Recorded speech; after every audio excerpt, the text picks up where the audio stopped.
Nagtataka lang ako, Mark. Ilan ba tayo dito sa bahay? Walo. Bakit ang toothbrush sobra sa hampo?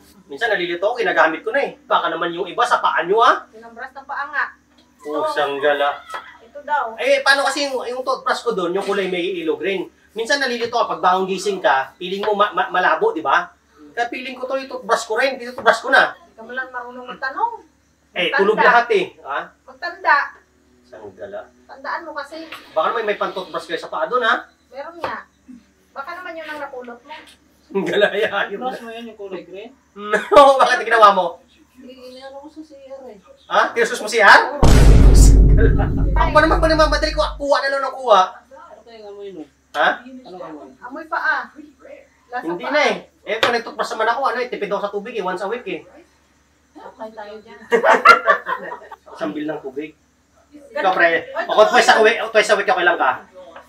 Mag-brush ka? Oo. Siguro sa isang linggo ay 2 beses. Oo, dalawa din siya. Twice nga. Kasi Ganyan ang mga lalaki. Hindi na tututras araw-araw. Hindi mo masira ba yun ang ngipin? Ba't sira ang ngipin mo? Kaya nga, nakakasira nga daw, kahit sa TikTok nakakasira daw, araw-araw. Kasi naninipis. Pero mas masisira ang ngipin ko pre, ginagamit ko pala CR yung toothbrush ko.